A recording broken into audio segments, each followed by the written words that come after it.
12 o'clock. So welcome everyone. It's great to see everyone. I feel like I know I hosted last week in person, but it's been a while. We've had some amazing guest hosts come and help out while me and Bridget have been away. For those of you who don't know me, I'm Amber Rowden. I'm the community storyteller at Rainforest, Alberta. We have Bridget Legault, who's the community manager at Rainforest, Alberta. And how Lunch Without Lunch works is we have an introduction to the rainforest, and then we have our wonderful guest speaker who shares their story, and we have some Q&A, and then we go into breakout rooms where all that magic happens. You get to connect with each other, meet new people, and then we have some community announcements. So I'm going to get us kicked off here. I actually have to restart sharing my screen. I always do this. I feel like I should get this, like, I've been doing this how long and I still don't like share my screen with sound. I'll get it one day, like maybe 3 years down the road or something. But so in the spirit of reconciliation, we acknowledge that we live, work, and play on the traditional territories of the Blackfoot Confederacy, the Siksika, the Kainai, the Piikani, the Tsuut'ina, the Stoney Nakoda Nations, the Métis Nation, Region 3, and all people who make their homes in the Treaty 7 region of Southern Alberta. For those in the Edmonton area, we acknowledge the traditional lands of the Treaty 6 territory of the Cree, Dene, Blackfoot, Saulteaux, Nakota Sioux, as well as the Métis. If you're coming from somewhere else in the Alberta region, we would love for you to share your own land acknowledgement in the chat. And if you're interested in sharing your own land acknowledgement with us, to have it at Lunch Without Lunch, we're also interested in collaborating on that as well. So welcome to Rainforest, Alberta, Lunch Without Lunch, where we make connections, we hear stories. You can connect with us on social media at Rainforest AB or Rainforest YEG. So what is the rainforest? Well, we've created this awesome explainer video to help showcase what we do.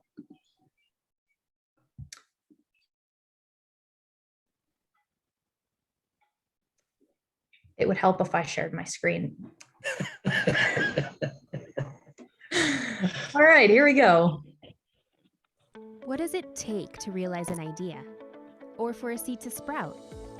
At Rainforest, Alberta, we know the answer is rooted in trust.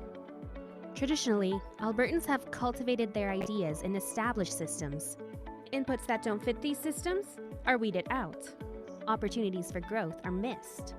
But now, Albertans want a dynamic landscape that can evolve organically, like a rainforest. At Rainforest, Alberta, we believe a culture of trust is the fertile soil where ideas grow. Our budding innovation ecosystem is a network of relationships pulling each other up as they push forward in their own field. Trust breaks down barriers. An open, inclusive network increases collaborative innovation. Successful breakthroughs inspire new ideas. A cycle begins. Rainforest Alberta is a movement to amplify trust by cultivating honesty, inclusion, and accountability. How? Our social contract holds us accountable to demonstrate trust across the province. We meet to have honest conversations around collaboration. This leads to more inclusive spaces for everyone to fearlessly build new ideas together. By raising the standard of trust, Alberta's ideas, talent, and resources can be evergreen.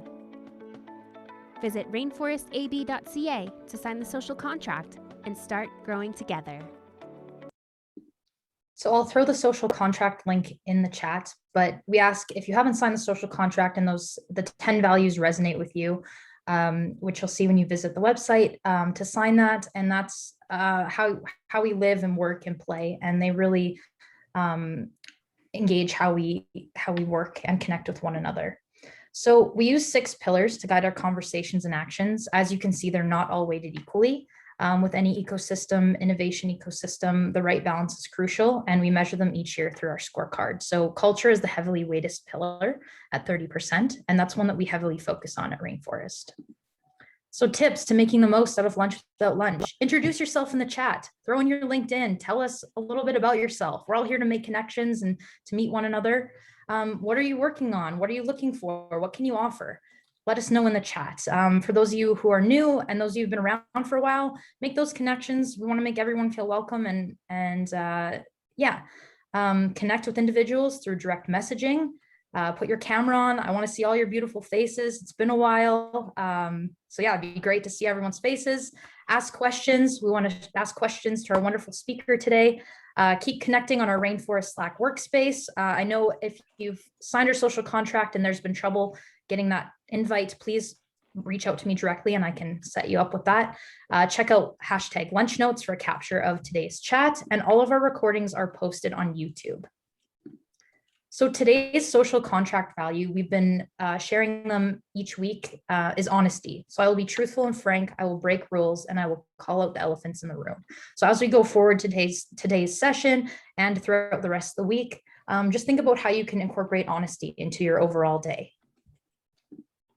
So I am done. And I also want to say, I know when we did our virtual or our in-person lunch without lunch last week, there were a lot of people that like the in-person aspect, and I know there's still a lot of people that like the virtual aspect. So I want to do like a little bit of a poll and just put it in the chat. If you're here if you like virtual, if you like in-person, drop that in the chat and please let me know. Also, if you're new to the Rainforest, please share a reaction. I'd love to see all those new people that we're connecting with. And without further ado, I'm going to introduce our wonderful guest speaker. So Shannon Phillips, who's with Unbounded Thinking, is helping business build internal innovation ecosystems to help explore the future through a concept known as human-centered innovation management. To explain more about that, I'm going to pass it over to Shannon. Thank you, Amber. Hello, everyone. You've got honesty up there, and it's hard for an Aussie to kind of stick by that when we're built by convicts. But anyway, I'll try my best. I'm just going to share my screen. Just give me a second, everyone. I think I'm the second Aussie in about a month, right, Amber? Yes, you are. Right. 1 Aussie per month. I think that's the rule for Rainforest going forward. Okay, you guys see my screen? Yes. Good to go. Okay, like Amber said, we're all about human-centered innovation management. I'll talk a bunch about that, but I think we tend to talk a lot about innovation, but the truth is we really talk about what we innovate, not really how we innovate. This is kind of messy, so we stay away from it. So at Unbounded, we're all about improving how we innovate, and that's through something similar to the Rainforest in really focusing on building internal innovation ecosystems. So that's what we're going to talk about today.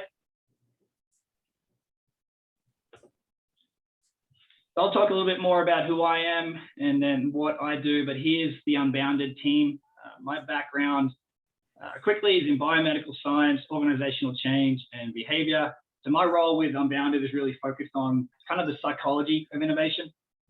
Ali Wilson is our other co-founder. Ali's an engineer, so Ali brings everything structural to Unbounded. And Tristan, one of our new partners for 2022. Tristan, as you can see, is the happiest human ever. He's our resident storyteller for Unbounded and probably one of the best facilitators I know. And he's obviously our hype man when it comes to talking about this stuff. He's on vacay today, so he's not here at the moment.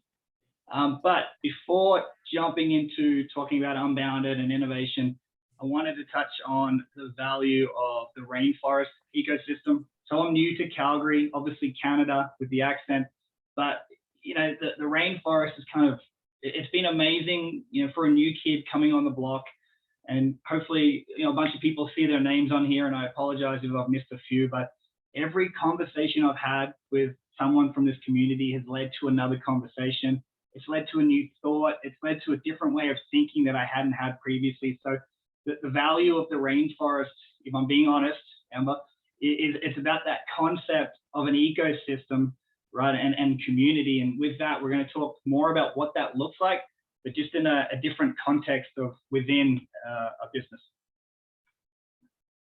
So I want to kick things off and explain a little bit more about who I am. And rather than look at pictures of me, I've got a picture of my little guy, Taz. So Taz is an absolute explorer, like I am, probably forced to because I am. But with that, he's actually named after where I was born, and it kind of kicks off the origin story for me. So we all know that Australia is a place where everything tries to kill you, right? Everyone knows that. It's a different kind of big four, and we're not talking about consulting companies. But one killer that doesn't get the recognition is the Tassie Devil, if you haven't heard of the Tassie Devil before. And this is where I was born, and this is where Taz got his name. And I was born in Tasmania, and we left about 6 months into being alive. For me, we moved over to what we call the mainland, and moved up north to the Gold Coast. And this is where I started to learn how to think like a scientist. I did my pre-med degree, what we call a pre-med degree. And before, jumping into medicine for the rest of my life, right, I had this freak out moment. And what does every kid do when they, contemplate whether committing to medical school or something else? They go into construction, right? Not really, but I randomly fell into the construction life over on the West Coast, which is where all our mining industry is.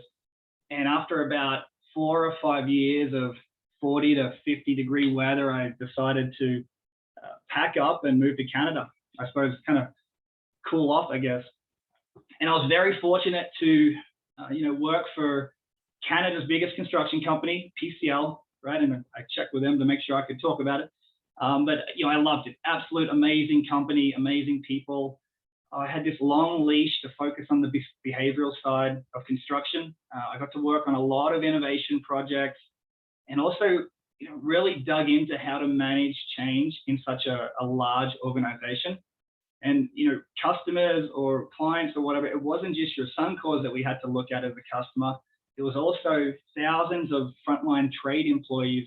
They weren't interested in tech solutions or anything like that. And that's where the love of trying to understand the people side of innovation came out of it for me. And this is where I met Ali. We worked a bunch on innovation projects together, eventually decided to start Unbounded and really look to see what the world was like outside of that bubble of construction. And we've been really lucky to maintain a working relationship with PCL through Unbounded, but I don't really want to talk about what we do. I really want to focus on why we exist.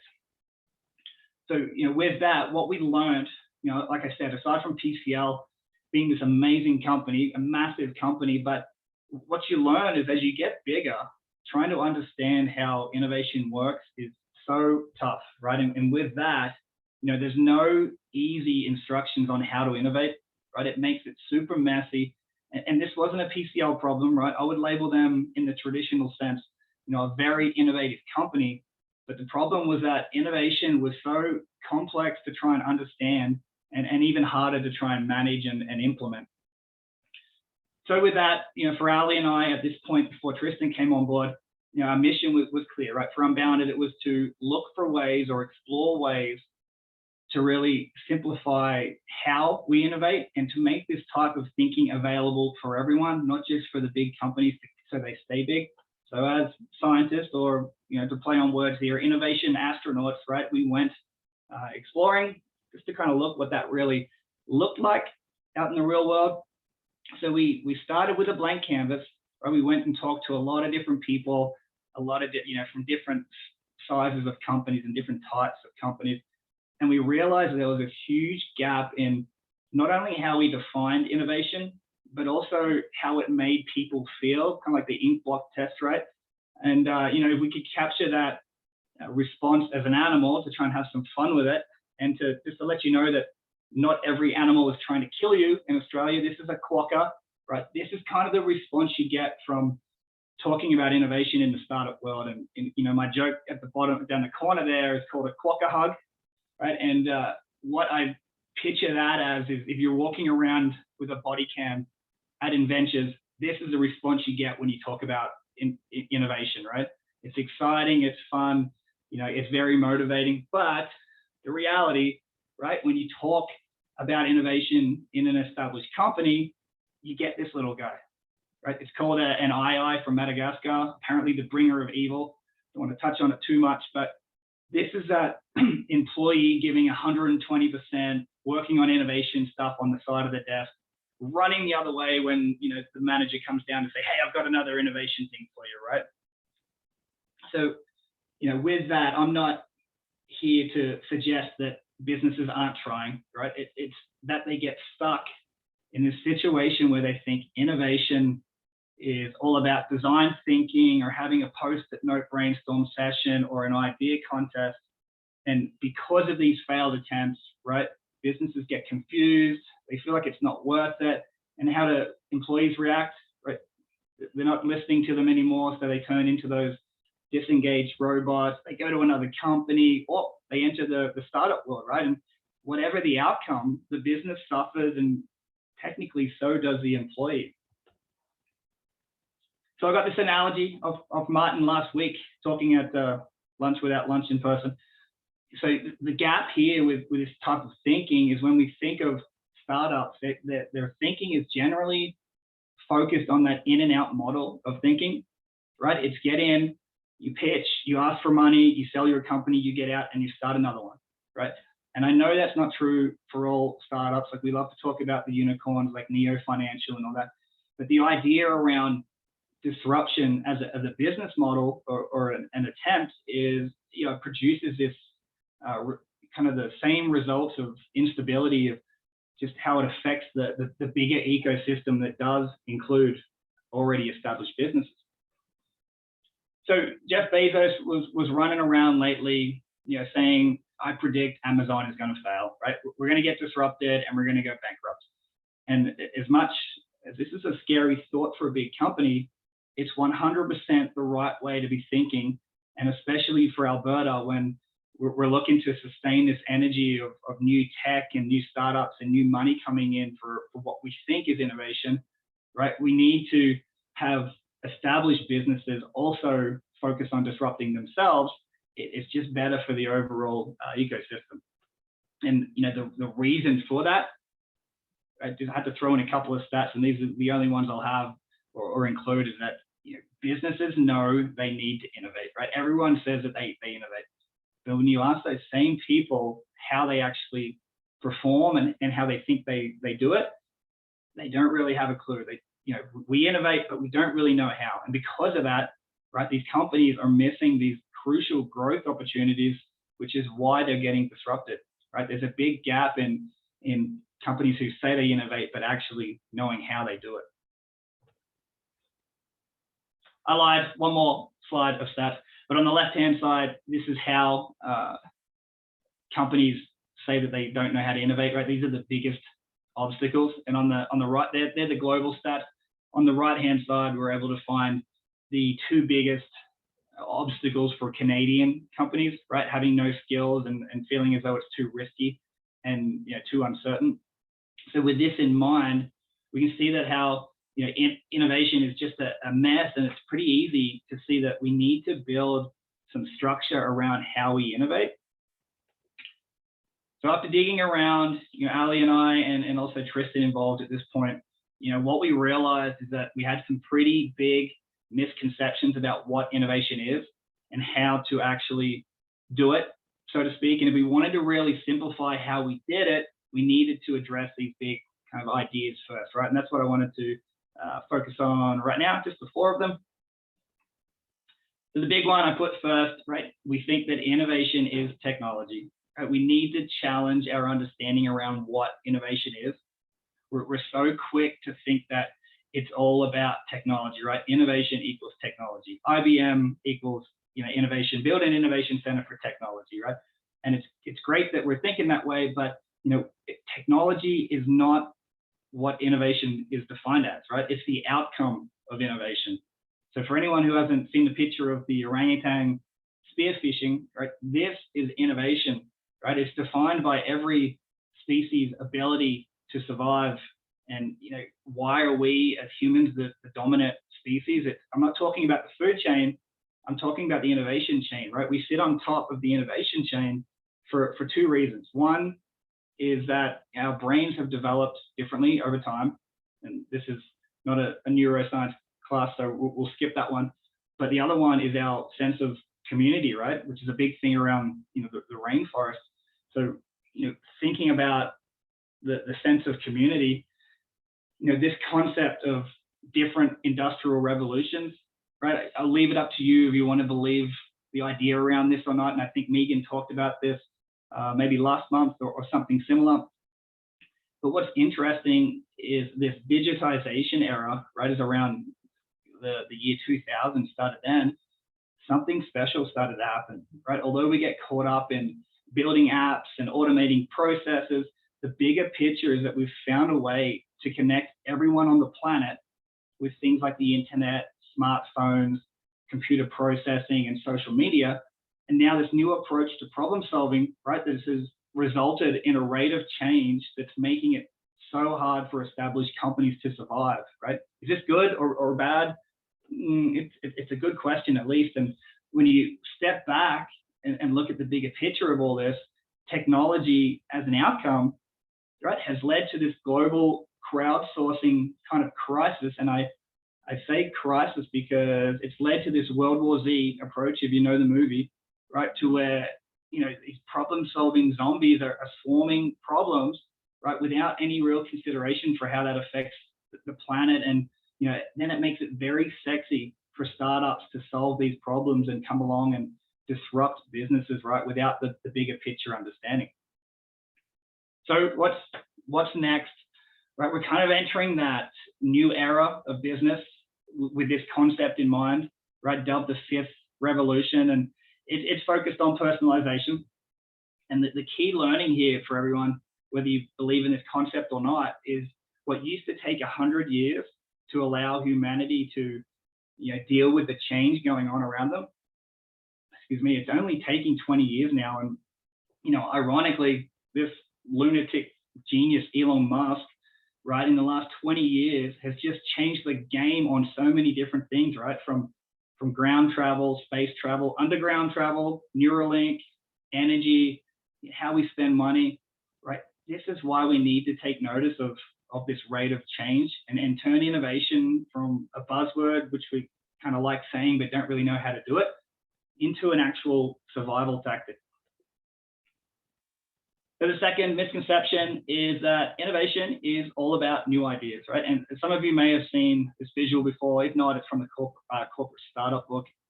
But you know, innovation is about building a search function to support your core business, which really focuses on execution. It's a really cool concept to wrap your head around. And you know, the best way to, I think, explain it is that your core function is like your defensive team, right? And for anyone who thinks and says that defense wins games, you're right, but you're also very wrong. If you don't have any points on the board, you don't win, right? So building a search function gives you that offensive strategy. And you know, similar to how we talked about technology, ideas are the outcome of having that search function. They're not the main focus.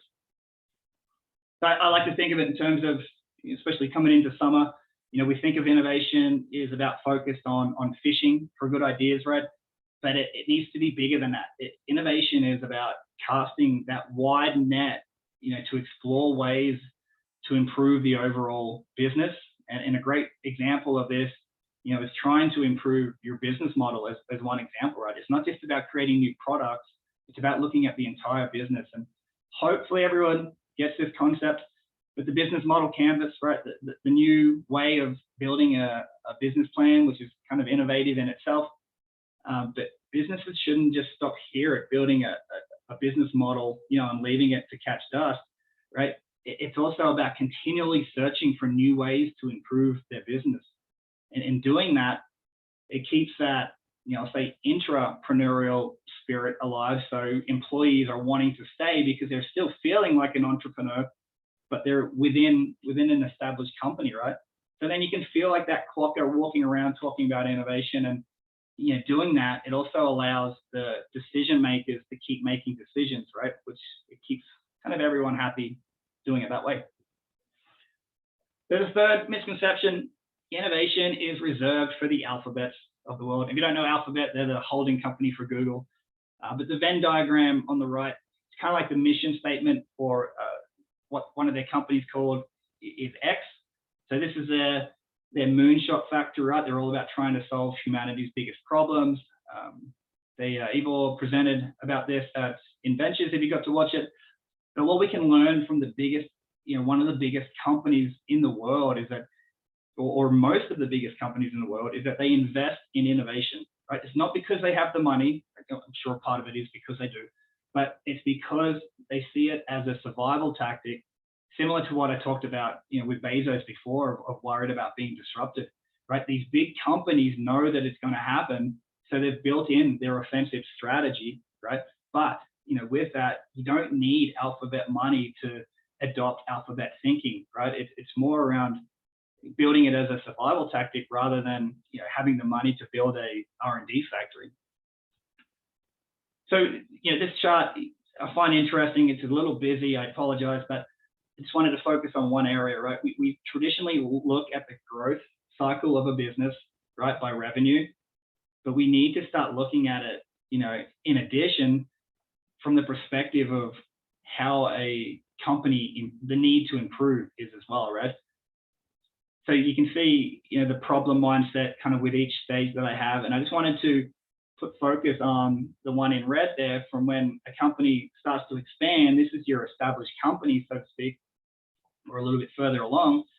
And what's interesting is that, we're seeing a lot more businesses putting out ads for an innovation manager, right?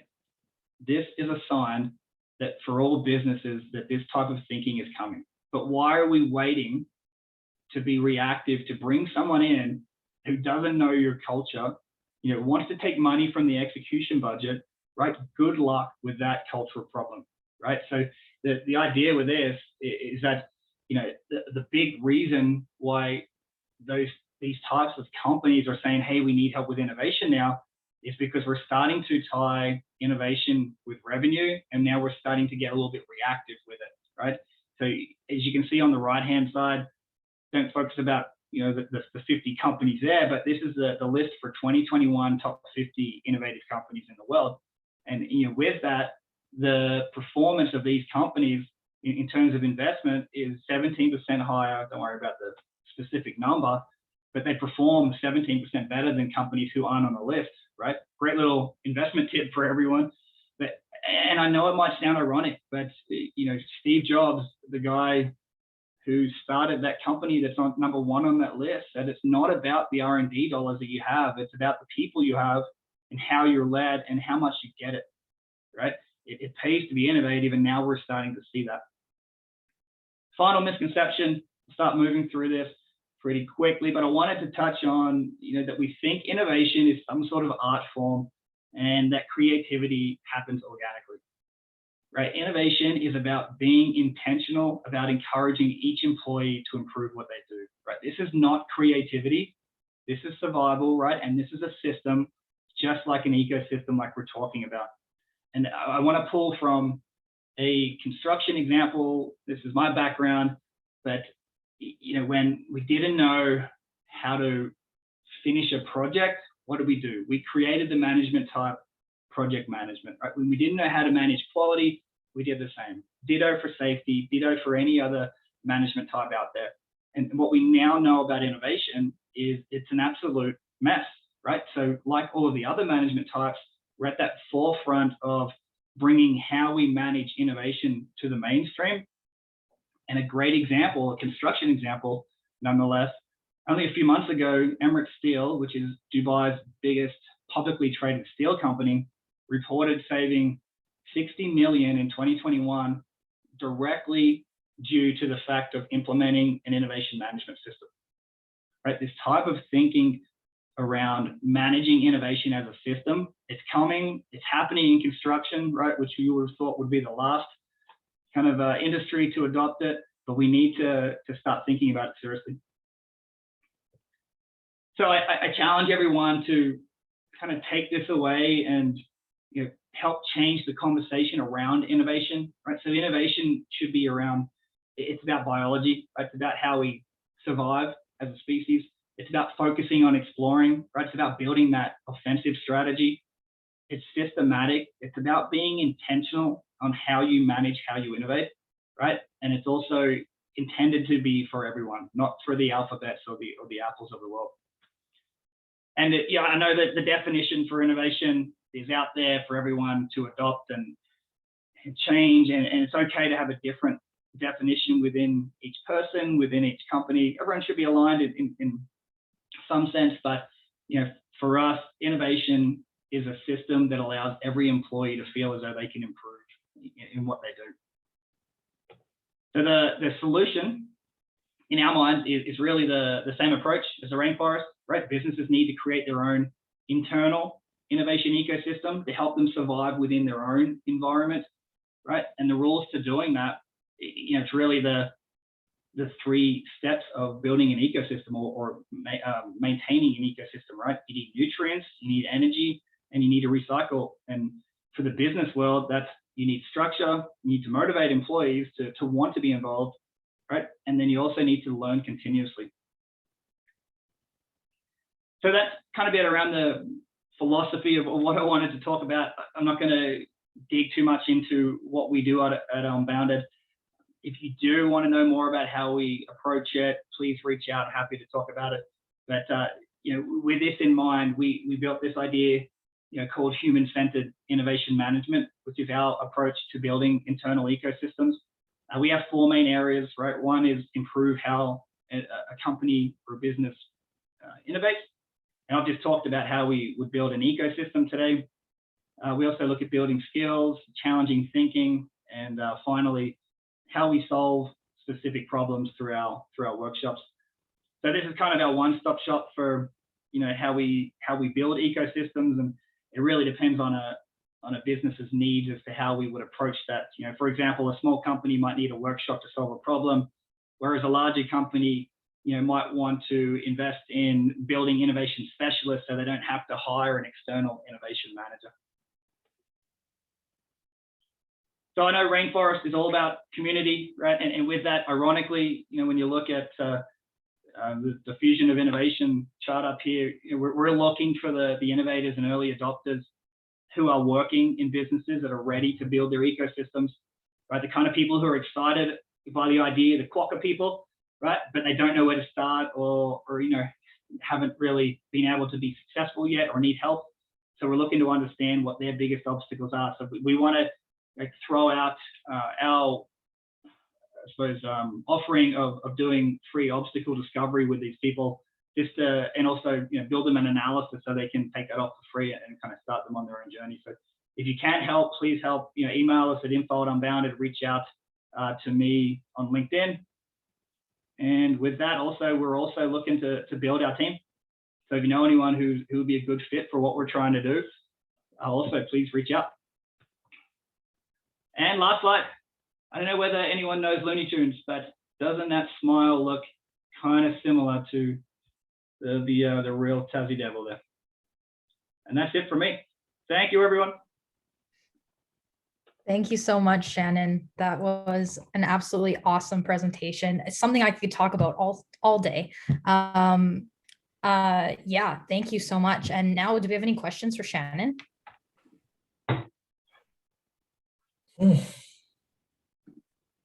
I have a question. Hi, Shannon. Nice to see you again. Hey, Peter. You as well. Big lethargic organizations, and I'll just call the elephant out in the room, like government, like to pretend that they know how to innovate and add departments of innovation. And I'll include the city of Calgary, who think, they've got this idea around innovation. But what I think we find is that they're so mired in their own infrastructure and structure and the way of doing things that they have a hard time. So any guidance or thoughts of wisdom for those type of organizations? That is such a tough question, right? Thanks for throwing that one out, Peter. No, it's okay. Yeah, no, I guess, do I think I have the answer to it? No. Is it worth a bigger discussion for the community like Rainforest? 100%. I just want to bring attention to, it's a problem, right? And you know it as well, and a lot of people on here know it. So, I guess feedback on how to fix that, start having that conversation, right? I mean, our whole business is built around trying to make it easy and scale it so even a big government institution can do it, right? And that's going to take time, but that's our journey, that's our mission, and we're happy to take it on. So yeah, I don't have the silver bullet except for starting that conversation and challenging, getting them to think about their own institution and say, like that stat I showed before, you say you innovate, but how do you actually think you're innovating, right? Are you happy with it? And that will start the conversation off. Well, I've also found a lot of people that get involved in those kind of innovation committees get quite humiliated and downtrodden because they feel that very little of what they do gets brought forward. So anyway, thanks. I know that was a hard question. Yeah, 100%. I was trying to keep it pretty short, but I agree. There's a lot of, I think I touched on it a few times. There's a lot of organizations, institutions who don't really look at innovation seriously. And I think the time is now to start taking it seriously, but you need to understand why it isn't being taken seriously, right? Is it taking money away from the budget? Is it just strategy is way more important, right? It's really uncovering what those obstacles are within an organization to be able to make it a survival tactic like I was talking about. Oh, sorry. You're getting lots of love in the chat. Al was wondering if you were open to sharing your slide deck. Yeah, of course. Awesome. And send that to you. Sure. Yeah. And if people want to apply to Unbound, how should they do that? Add me on LinkedIn and then let's chat. Okay. Awesome. I think that's the quickest answer. Awesome. Are there any other questions for Shannon? Please feel free to raise your hand or unmute to share your insight or question. I have a question. How do you motivate employees to innovate, or when they face a possible job loss? When they, because usually what I've experienced is, oh, we have this, we're going to change things, blah blah blah, and we're going to lay off so many people. How do you get around that? Why am I getting the most intensely tough questions today? I love the question, and in respect of everyone's time, I won't go into a back and forth conversation on it, but I love the question. I think it goes back to my intuitive answer, right? Without really thinking too deep about it, Eva, is that we need to focus on making innovation important, right? And then I think how we approach it is through, like I mentioned, that human-centered approach, right? It's building a system. That's the easy part, right? Building a system, but around motivating employees to innovate. That's the tough part because we've been butchering it for so long. And I think I might go off the path here a little bit, Eva, but one thing that comes to mind is I was talking to Megan about this yesterday, actually, which is online, but you talk about kind of like the hierarchy, right? Maslow's needs, and how we try and build cultures in companies around we care about people. We care about people. It only gets you so much as an employee for motivation, right? It's that, do I feel safe? Am I getting paid? Do they care about me? That only gets you so far, right? And what gets you above, it wasn't intended to be a triangle, but we all know it as a triangle.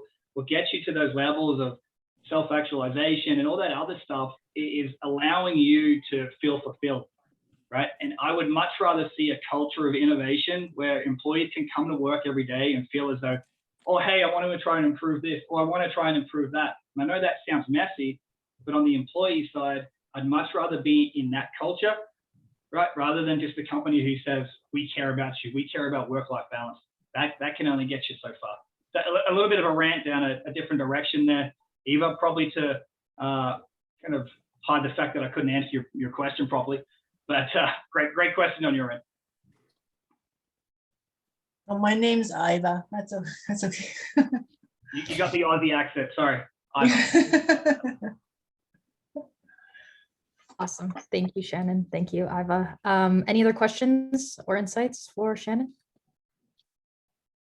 There's a tidbit from Google, and their model of investment is 70-20-10, and that 70% of their money goes to stuff they know works, 20% of their money goes to new ideas that are coming out of the bubble that are starting to attract customers, and 10% goes to just shit hits the fan kind of thing, and just tries a bunch of different stuff. So that's an interesting ratio that you might want to throw into your slide deck.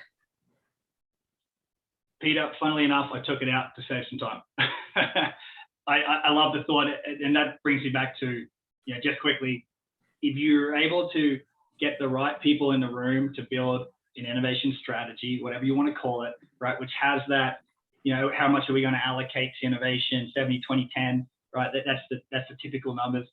Once you commit to that, then innovation becomes a lot less uncertain, a lot less risky. Like if we know that we're going to throw 10% of, moonshot kind of ideas, then it's less of we don't really want to pick innovation over strategy. No, here's our innovation strategy, right? So that to me falls under that. Once you're able to build a search function to your business and align that with the core function and make sure they integrate well. If they don't integrate well, you're done. That's your innovation committee that goes nowhere. That's your working off the side of the desk, right? So you need to be able to build that search function, which includes that strategy of 70, 20, 10 into that core business. But yeah, I don't want to ramble too much about the details, but great addition there, Pete. Awesome. Well, I highly recommend if you don't get to chat with Shannon on Lunch Without Lunch today, you definitely reach out and have a conversation with him. We've chatted a lot. He's an amazing person to chat with. I could talk to him like I said all the time. He blows my mind, and I love everything about your presentation today, Shannon. Thank you so much for sharing. I love how everything kind of relates back to that rainforest analogy and the ecosystem.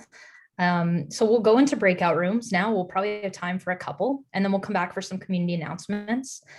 Take this time in the breakout rooms to either chat about what Shannon talked about today, or something you want to, words are hard, meeting new people, something you want to, you're looking for, something that you can help someone else with. And yeah, we'll go into some breakout rooms. And I highly recommend, I know a lot of people drop off, but please stick around for breakout rooms. This is where the magic happens and where those rainforest connections and innovation happens. Guys, that was a very short breakout room. A big thank you to Shannon again for being here and sharing about Unbounded Thinking. We can now do community announcements. So if you have any community announcements, please feel free to raise your hand or unmute. There's a couple I have quickly. If you haven't tuned into the Libby podcast, please do so. Yeah, I feel like Al's gonna mention that too. We're always looking for guests and hosts. I'll throw the link in the chat where you can go to apply to be a guest or a host. And also, I know Stampede's kind of hit and miss there with people, but there is a Calgary Economic Development breakfast tomorrow called First Flip. So if you're interested in pancakes and connecting with the community, I'll throw that in the chat. It's free if you want to check it out. All right, Peter. Hi, everybody. Just wanted to say a big thank you.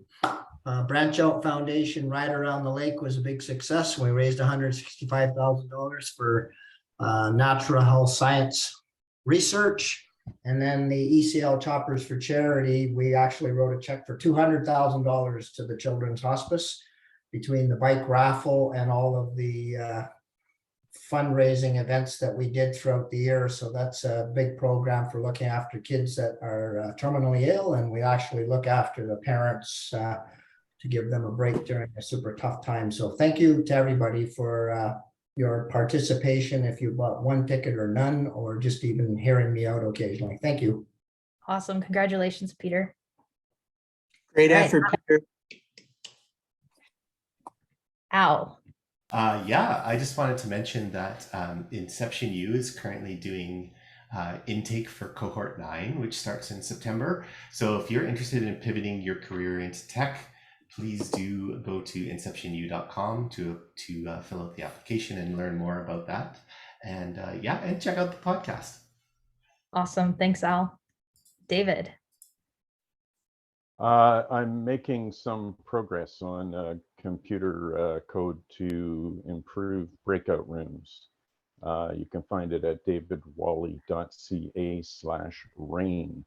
I'm looking for anybody who might be interested in a little project to supplement Zoom meetings for ourselves and possibly others, looking for coders, graphic designers, Cool. testers. Thanks. Good on you, Dave. Awesome. Thanks so much, David. Ross. So just a little news with Inclusity. We're looking to get a volunteer to help us with our recruitment for testers. So if anyone's interested in volunteering in our usability testing group, I'm going to be dropping some information in the chat with our organizer who you can email if you're interested in that volunteer opportunity. Awesome. Thank you so much, Ross. Graham. Hi, everyone. So one thing I just want to give everyone a heads up with is that we have launched our early bird tickets for our Cyber Summit. We host it every year. It's a thought-provoking discussion. This year's theme is the internet broken? And it's really a subjective question that looks at kind of the argument of if it is, how can we fix it? And if it isn't, validate why that may be. We've actually opened up openings for calls for proposals. So if you go to our website, you can actually submit a proposal if you feel that you have a thought-provoking talk that you'd like to present. And some of the best talks actually do come from the community. So please, if you have a good subject that meets the theme, feel free to submit that. And I'll put the link in the chat as well. Very cool. Thank you so much. David, did you have another announcement? No, that's all good. All right, cool. Well, it is the top of the hour. So thank you everyone so much for tuning in and coming. It's great to see everyone. And I can't wait for next week to hang out with you all again. Feel free to keep connecting on Slack and with each other, and always happy to have a conversation with everyone. So thank you so much. I would love to keep the room open to network, but unfortunately I have another meeting. I'm so sorry. Next week, I promise I will stay and keep the room open. But thank you so much. And thank you again to Shannon. Have a good week, everyone. Thank you. Thank you. Thank you for the experience. Thanks, everyone. Yeah, thank you, everyone. Thank you, Shannon.